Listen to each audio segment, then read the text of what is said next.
Storytime with Mr. Julio.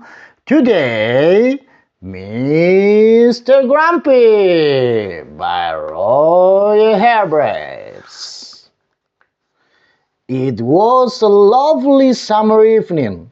Mr. Grumpy was at home, Crosspatch Cottage.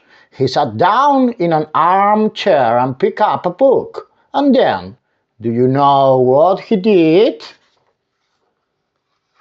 He tore all the pages out of it. Everyone. Mr. Grumpy can't stand books. He has a shocking bad temper. In fact, he's quite the most bad-tempered person you can imagine. Grumpy by name, and even more grumpy by nature. The following morning, he was out in his garden, pulling up flowers. He couldn't stand pretty flowers growing in the garden, when out of the corner of his eye he saw a figure. It was Mr. Happy. "Good morning," said Mr. Happy. "Good," said Mr. Grumpy. "What's good about it?" "But," said Mr. Happy. "But nothing," went on Mr. Grumpy. "Get out of my garden." "I beg your pardon," said Mr. Happy. "You hear me? Go away."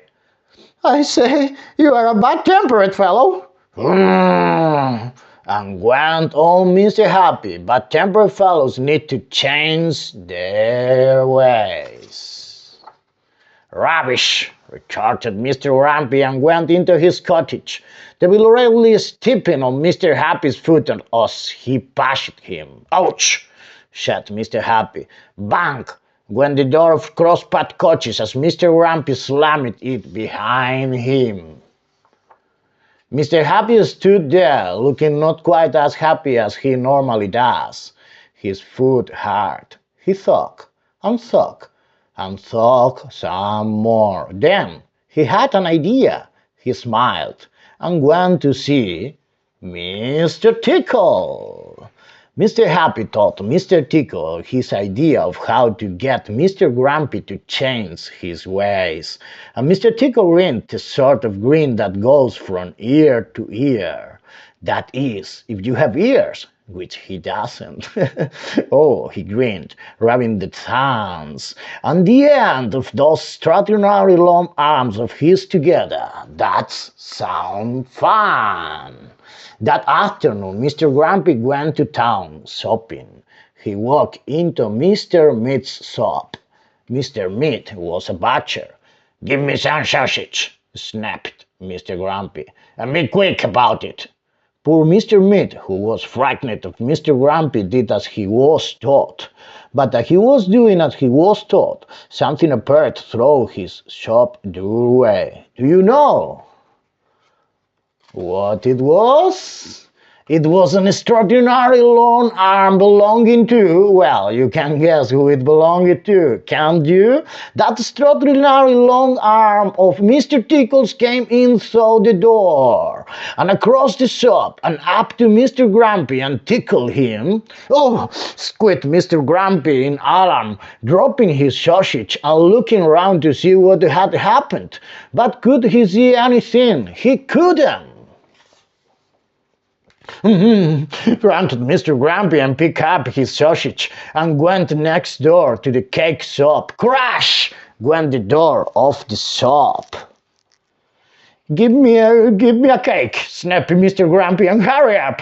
Poor Miss Fairy, who sold cakes, got frightened of Mr. Grumpy, so did as she was taught. But as she was doing as she was taught, guess what happened? Oh, squeaked Mr. Grumpy, dropping his cake and his sausage.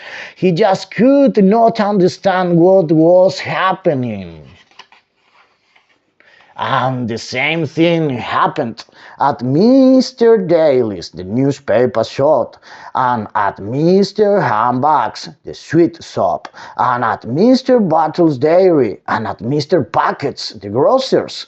It went on all afternoon.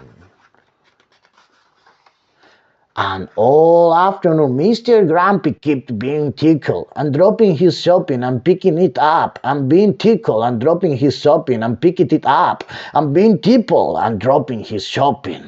He just couldn't understand it. On his way home to Crosspath Cottage, he met Mr. Happy again. "Hello," grinned Mr. Happy. "Having a nice day, eh? Get out of my way before I kick you." But almost before the word has passed his lips, that extraordinary long arm of Mr. Tickles had appeared from behind a tree and tickled him yet again. He jumped in the air and dropped all his shopping yet again and fell over. Mr. Happy looked at Mr. Grumpy lying amid a jumble of sausage sheets and a cake and newspaper and sweets and milk and cornflakes. I think, he laughed, that if you were to change your ways and be not quite so bad-tempered quite so often, this sort of thing might not happen to you quite so often. Ranted Mr. Grumpy. He picked up all his shopping yet again and went home to Crosspath Cottage. But on his way he did think about what Mr. Happy had said, because he very definitely did not like what had happened to him that afternoon. Mr. Happy and Mr. Tickle laughed and shook hands.